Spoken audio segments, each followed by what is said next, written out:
আমাদের সমাজে এমন কিছু ধারণার খুব বেশি প্রচলন রয়েছে, ভ্রান্ত সমাজ তাকে সংস্কার বললেও আধুনিক সমাজে কুসংস্কার বলে, বাস্তবের সঙ্গে যার কোনো ভিত্তিই নেই। এরকম বহু কুসংস্কার আছে, বলতে গেলে শেষও করা যাবে না।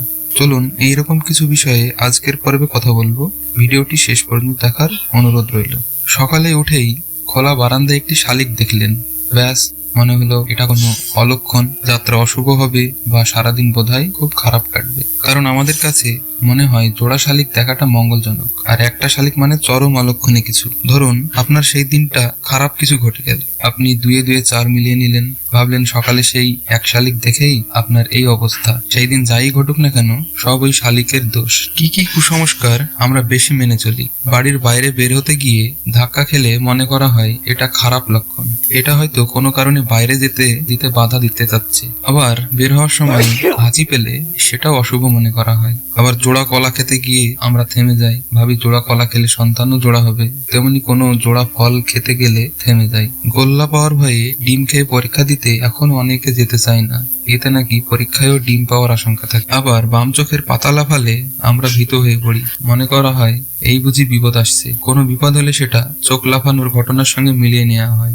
ডান হাতের পাতা চুলকাচ্ছে, খুব আনন্দ হবে, তখন মনে হবে এই বুঝি এবার হাতে টাকা আসবে, কারণ আমরা জেনে আসছি যে ডান হাত চুলকালে টাকা আসে। কেউ আবার মঙ্গল বা শনিবার অমঙ্গল কিছু ঘটনার আশঙ্কায় জরুরি প্রয়োজন থাকলেও কোথাও যাত্রা করে না, এটা নাকি অমঙ্গলজনক। পথে কালো বিড়াল দেখলে সেটা নাকি অমঙ্গলের, যাত্রা অশুভ হয়। আবার কোনো কথা বলার সময় টিকটিকি যদি টিকটিক করে শব্দ করে, তাহলে সেই শব্দে ওই কথার সত্যতা নিশ্চিত করার মাধ্যম হিসাবে ধরে নেওয়া হয়। আবার কখনো রাতে পেঁচা বা কাকের ডাকেও অশুভ মনে করা হয়। খুব প্রচলিত হলেও এগুলো কুসংস্কারের প্রতি অন্ধবিশ্বাসের ফল। তবে একথাও শোনা যায় যে আগেকার সময় গরু অথবা ঘোড়ার গাড়ি করেই অনেক দূরের পথ পাড়ি দেওয়া হতো, ফলে রাতে পথে কালো বিড়াল অথবা যে কোনো পশু যাদের চোখে লাইট পড়লে রিফ্লেক্ট হয়, এই সমস্ত পশু রাস্তায় পড়লে গাড়ির নিচে বাঁধা মশালের আলো চোখে পড়লে তা দেখতে ভয়ঙ্কর লাগার কারণে গাড়ি চালিত পশুগুলি ভয় পেয়ে গন্তব্য ব্যতীত অন্যদিকে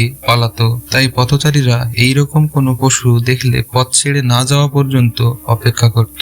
এটাই নাকি এই সংস্কার মেনে চলার কারণ। তবে তাই যদি হয়, এখন তো আমরা গরুর গাড়ি চালাচ্ছি না, তো এই সমস্ত রীতি অথবা নীতি যাই বলেন না কেন, রাস্তায় সময় নষ্ট ছাড়া আর কিছুই না। কুসংস্কারের সঙ্গে অন্ধবিশ্বাস অবশ্যই জড়িত। যুগ যুগ ধরে কুসংস্কার টিকে আছে শুধু মানুষের বিশ্বাসের কারণে। কেননা যুক্তি দিয়ে বিচার করলে বা বৈজ্ঞানিক দৃষ্টিতে দেখলে দেখা যায় কুসংস্কার ভিত্তিহীন। মানুষ অমঙ্গলের ভয়ে বিভিন্ন হাস্যকর বিষয়েও বিশ্বাস করে মেনে চলে। তাদের অন্ধবিশ্বাসী কুসংস্কারকে অন্য সবার মধ্যে ছড়িয়ে দেয় আর বছরের পর বছর সেগুলোকে প্রচলিত রাখে। কুসংস্কারে বিশ্বাসী মানুষদের কুসংস্কারের প্রতি বিশ্বাস এত দৃঢ় হয় যে তারা কুসংস্কারগুলোকে পালন করা বাধ্যতামূলক মনে করে। কোন রকম বুদ্ধি বিবেচনা ছাড়া তারা কুসংস্কারকে অন্ধবিশ্বাস এর ফল হিসেবে ধরে রাখে। এর ফলে সুফলের থেকে কুফলই বেশি পাওয়া যায়। কুফলগুলো জানা থাকা ভালো।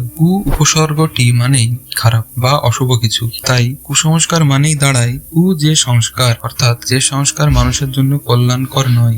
এই সংস্কার না মানলে কোনো ক্ষতির সম্ভাবনা নেই, এটা অবশ্য পালনীয় কর্তব্য বা দায়িত্বের মধ্যে পড়ে না, বরং এই কুসংস্কার আমাদের ক্ষতির মুখে ফেলে দেয়। কুসংস্কার আমাদের বরং পিছিয়ে রাখে। গ্রামীণ অঞ্চলে কুসংস্কার বেশি মানলেও শহর অঞ্চলেও এর দৌড় কম না। কুসংস্কারে বিশ্বাস সত্য অনুসন্ধানের খর্ব হয়ে দাঁড়ায়। বারবার একই সমস্যায় পড়তে হয়, সাফল্য থেকে পিছিয়ে থাকতে হয়। মানুষ সামনে অগ্রসর হতে পারে না, পেছনে টানতে থাকে। ফলে কুসংস্কারে বিশ্বাসী বর্তমান সময় আর যুগের সঙ্গে তাল মেলাতে পারে না। এই অন্ধবিশ্বাস তাদেরকে কুয়োর ব্যাং করে রাখে। সংস্কার, কুসংস্কার ও বিজ্ঞান তিনটি বিষয়ই একটি অন্যের বিরোধী। সংস্কারের সৃষ্টি মানুষের মঙ্গলের জন্য, নিয়মের মধ্যে সুশৃঙ্খল জীবনযাপনের জন্য, আর কুসংস্কার সংস্কারের বিকৃত রূপ। বিজ্ঞান সমসাময়িক যুক্তি আর প্রমাণের উপর প্রতিষ্ঠিত, তাই বিজ্ঞান কুসংস্কারকে চ্যালেঞ্জ করে।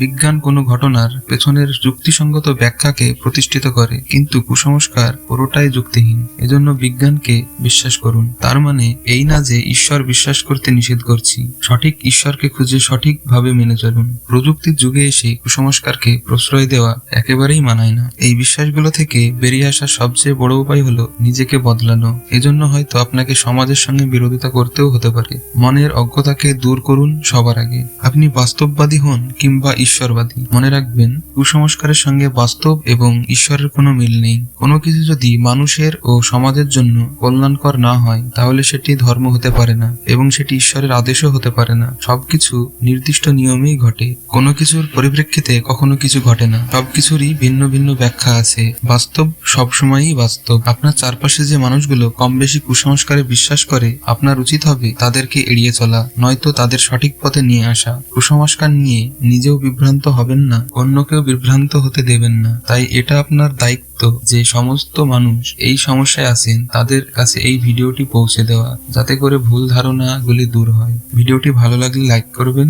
যদি কিছু বলার থাকে অবশ্যই কমেন্টে জানাবেন। এইরকমই ভিডিও পেতে চ্যানেলটি সাবস্ক্রাইব করে রাখবেন।